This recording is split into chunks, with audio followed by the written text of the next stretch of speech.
Hello viewers, இன்றைக்கி ஓம்ங்கிற படிப்பில் என்ன பார்க்க போகிறோம் அப்படின்னா, கன்னி பெண்களை என்ன செய்யக்கூடாது, தொடக்கூடாது அப்படின்னு சொல்லி பார்க்க போகிறோம். 7 ஜென்மத்துக்கும் பெண்களுடைய சாபம் உங்களுடைய வீட்டுக்கு கண்டிப்பாக வரும். இந்த மாதிரி கன்னி பெண்களை தவறாக பயன்படுத்தும் பொழுது அவங்க என்ன செய்வாங்க, கன்னி பெண்கள்னு சொல்லும் பொழுது அதாவது 1ஆம் கிளாஸ்லேருந்து, அதாவது 12 முடித்து 12ஆம் கிளாஸ் முடியுது வரைக்கும், அதுக்கப்புறம் காலேஜ் 3rd இயர் 3 வருஷம் முடிப்பாங்க. இந்த 3 வருஷம் அவங்களுடைய 18 வயது வரைக்கும் அவங்க கன்னி பெண்கள் தான். அந்த கன்னி பெண்களை எந்த வகையிலையும் என்ன செய்யக்கூடாது, பயன்படுத்தக்கூடாது. தவறாக என்ன செய்யக்கூடாது, பயன்படுத்தக்கூடாது. அவங்க அன்பினால் உங்ககிட்ட பேசினாலும் சரி, அசைவ உணர்வினால் பேசினாலும் சரி, அன்பால் பார்த்தாலும் சரி, அசைவ உணர்வில் உங்களை பார்த்தாலும் சரி, எந்த பெண்களையும் என்ன செய்யக்கூடாது, பாலியல் வன்முறையோ பாலியல் கொடுமைகளோ அல்லது அவங்கள தீண்டக்கூடாது. காரணம் என்ன அப்படின்னா, ஒருத்தங்க என்ன அப்படின்னா கன்னி உணர்வோடு இருக்கிறாங்க. அதாவது அந்த காலத்தில் இருந்தே எந்த பெண்களுக்கும் எதுவுமே தெரியாது. ஒரு மகரந்த உணர்வில் தான் 18 வயது வரையும் என்ன செய்வாங்க, இருப்பாங்க. ஆனால் என்ன அப்படின்னா, அவங்களுக்கு எந்த ஒரு நாலேஜ், அதாவது அவங்க குழந்தை ஒரு கன்னி உணர்வோடு தான் என்ன செய்வாங்க, இருப்பாங்க. ஒரு குழந்தை உணர்வு அவங்களுக்கு இந்த மாதிரி என்ன செய்யாது, அதாவது நாலேஜுங்கிறது தெரியாது. அதாவது செக்ஸ் நாலேஜுங்கிறது அவங்களுக்கு தெரியாது. ஆனால் சில பிள்ளைகளுக்கு அப்போ இந்த காலத்தில் என்ன அப்படின்னா, நிறைய என்ன செய்யணும், பிள்ளைகளுக்கு தெரியறதுக்கு வாய்ப்பு இருக்குது.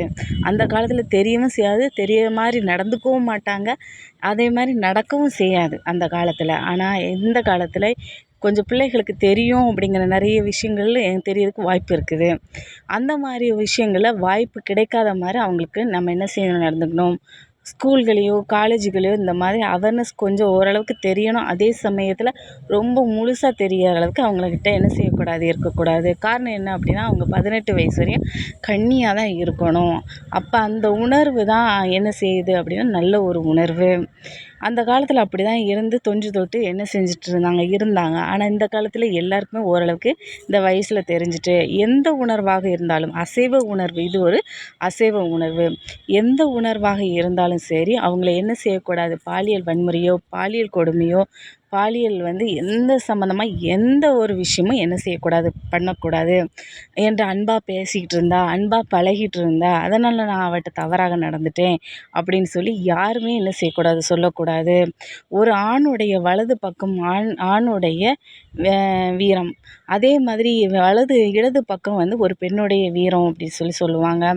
அந்த மாதிரி இடது பக்கமான ஒரு பெண்ணுடைய வீரமாக இருக்கும்பொழுது, உங்கள் வீட்டிலும் ஒரு அம்மா, ஒரு அக்கா எல்லாருமே என்ன செய்வாங்க, பெண் சக்தியாக இருப்பாங்க. இந்த சக்தியாக இருக்கும் பொழுது அடுத்த பெண்களை நீங்கள் ஏன் அவ்வளவு அசிங்கப்படுத்துறீர்கள், அருவருக்கக்கூடிய ஒரு செயலை நீங்கள் செய்கிறீங்க. இந்த மாதிரி நிகழ்வு என்ன செய்யக்கூடாது, பண்ணக்கூடாது.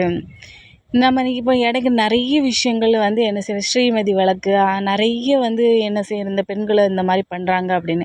இந்த வழக்குகளுக்கு முடிவுங்கிறது இல்லவே இல்லை. தீர்ப்பு வரும்னு சொல்லி ஒவ்வொரு நாளாக நாங்கள் பார்க்க தான் செய்கிறோம். ஆனால் ஒரு நாள் கூட என்ன செய்யலை, அவங்கள தீர்ப்பு வழங்கவே இல்லை.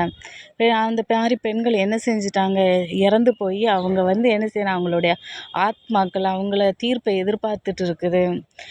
ஆனால் என்ன அப்படின்னா, தீர்ப்பு வரவே இல்லை. இந்த மாதிரி செயல்களை என்ன செய்யக்கூடாது, வராமல் இருந்தால் கூட சரி, இந்த மாதிரி செயல்கள் என்ன செய்யக்கூடாது, பண்ணக்கூடாது.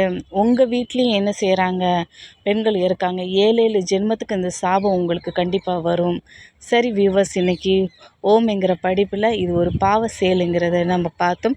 இன்னொரு வீடியோவில் உங்களிடம் சந்திக்கும் வரை உங்களிடமிருந்து விடைபெறுவது எழிலரசி. நன்றி, வணக்கம்.